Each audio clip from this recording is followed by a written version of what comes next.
छत्तीसगढ़ में भी विधानसभा चुनाव होना है और ऐसे में चुनाव के पहले ये मानसून का आखिरी सत्र है। सदन की कार्यवाही हंगामेदार रहने की पूरी संभावना है। विपक्ष कई मुद्दों को लेकर सरकार को जहां घेरने के लिए तैयार है, तो वहीं दूसरी तरफ सत्ताधारी दल यानी कांग्रेस छत्तीसगढ़ में अपना हिसाब रखेगी, कोशिश रहेगी। आपको ग्राफिक्स के जरिए बताते हैं छत्तीसगढ़ विधानसभा के इस मॉनसून सत्र में क्या कुछ खास होगा, सत्ता की क्या तैयारी होगी, विपक्ष में बैठी बीजेपी किन मुद्दों को सदन के भीतर मॉनसून सत्र में उठाएगी। तो छत्तीसगढ़ विधानसभा का मॉनसून सत्र शुरू होगा 6 जुलाई को, यानी कल मुख्यमंत्री एक महत्वपूर्ण बैठक भी लेंगे अपने कैबिनेट साथियों के साथ। 18 जुलाई से यह सत्र शुरू होगा जो अगले 4 दिनों तक चलेगा। नेता प्रतिपक्ष नारायण चंदेल ने कहा है कि सत्र को छोटा रखा गया है, 4 की जगह इसे 10 दिन का रखना चाहिए था। 18 से सिर्फ 21 जुलाई, सिर्फ 4 दिनों का यह सत्र है। वक्त बहुत कम रखा है सरकार ने। सरकार के 5 साल के कार्यकाल का यह अंतिम मानसून सत्र होगा। मुख्यमंत्री निवास में बैठक होगी। कल मुख्यमंत्री भूपेश बघेल अपने कैबिनेट के साथियों के साथ एक महत्वपूर्ण चर्चा करेंगे। नियमितीकरण और घोषणा पत्र के बचे हुए वादों पर मुहर लग सकती है। 18 जुलाई से यह मानसून सत्र छत्तीसगढ़ में शुरू होगा। छत्तीसगढ़ विधानसभा में 5वीं विधानसभा का यह 17वां सत्र होगा। तो ये हमने आपको कुछ प्रमुख बातें बताई हैं छत्तीसगढ़ विधानसभा के मानसून सत्र की। 18 जुलाई से 4 दिनों तक 21 तारीख तक 21 जुलाई तक ये सत्र चलेगा। हालांकि विपक्ष ने अभी से इस बात पर आपत्ति जताई है। बीजेपी के नेता और नारायण चंदेल जो नेता प्रतिपक्ष भी हैं, वो कह रहे हैं कि अवधि बहुत कम है, 4 दिनों की अवधि कम है, इसे 10 दिनों का सत्र करना चाहिए था ताकि सभी अपनी बात प्रमुखता से रख पाते।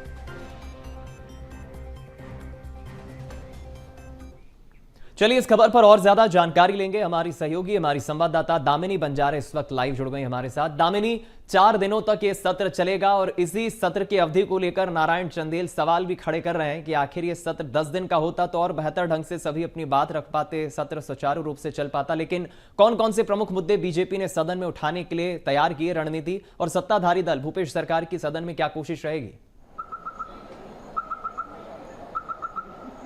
देखिए, आपको मैं बता दूं, कैबिनेट की जो बैठक होने वाली है वो इस साल का अंतिम एक तरह से बैठक माना जा रहा है, क्योंकि 5 साल के अंतिम जो चुनावी वर्ष है, इसीलिए ये बेहद ही खास माना जाएगा। मानसून सत्र केवल 4 दिनों का है, जिसे लेकर विपक्ष ने पहले ही बैठक कर ली थी कि किस प्रकार से सरकार को घेरा जाए, किन किन मुद्दों को लेकर सदन में हंगामा जो है वो किया जाए।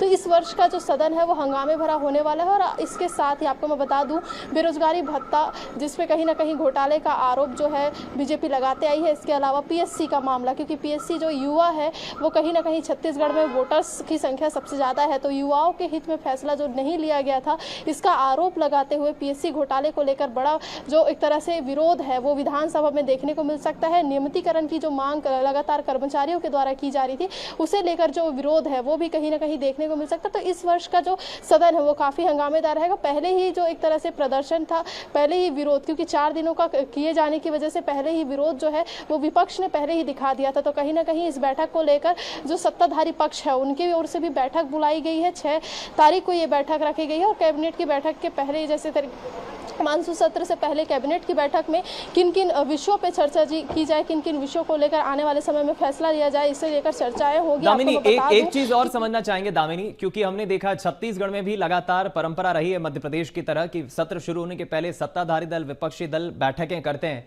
चूंकि चुनावी साल है, 4 साढ़े 4 महीने बाद चुनाव होंगे, ऐसे में सत्ताधारी दल भूपेश सरकार की कोशिश होगी कि जो घोषणा पत्र के बचे हुए अभी अपने वादे हैं, उन वादों पर भी हम जल्द से जल्द मुहर लगा के उन वादों को भी पूरा कर लें। विपक्ष को कोई मौका ना दे कि विपक्ष किसी मसले पर, किसी घोषणा को लेकर आवाज बुलंद करे। बैठक होने की संभावना जो है, कल 6 तारीख को मुख्यमंत्री की अध्यक्षता में बैठक होगी। क्या एजेंडा बैठक का आपको लग रहा है?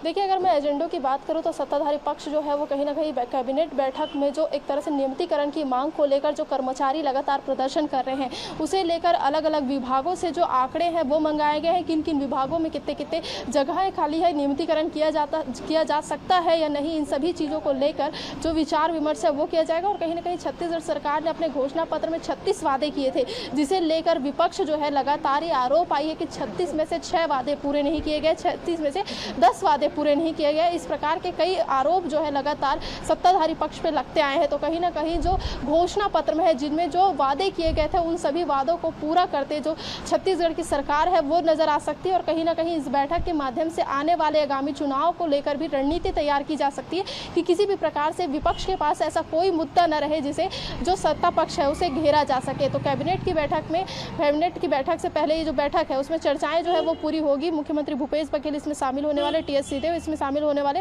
वो तमाम जो मंत्री है वह सभी शामिल होने वाले। अलग अलग विषयों को लेकर जानकारी जो है विभागवार मंगाई भी गई है और किन किन 36 वादों में से किन किन वादों को पूरा अब तक नहीं किया गया, इसे लेकर भी चर्चाएं जो है वो होगी और जल्द ही इस पर मुहर जो है लग सकती है। कल ही टीएस सिंहदेव का एक बयान सामने आया था जिसमें उन्होंने साफ तौर पर यह बात कही थी कि जो संविदा कर्मी लगातार प्रदर्शन कर रहे हैं, जो नियमितीकरण की मांग कर रहे हैं अलग अलग विभाग के, उनके नियमितीकरण को लेकर बड़ा फैसला जो है वो लिया जा सकता है। तो बेहद ही अहम जो है ये माना जा रहा है कल का बैठक, और इस बैठक में कहीं ना कहीं बड़े निर्णय जो है वो लिए जा सकते हैं आगामी चुनाव के मद्देनजर। चलिए दामिनी, बिल्कुल इस बैठक पर तो हमारी नजरें रहेगी ही, और सत्र कितना हंगामेदार होगा, 4 दिनों की अवधि को लेकर सवाल जरूर बीजेपी नेता नारायण चंदेल उठा रहे हैं। बहुत शुक्रिया इस खबर पर ज्यादा जानकारी साझा करने के लिए। हमारी सहयोगी दामिनी हमारे साथ जुड़ी।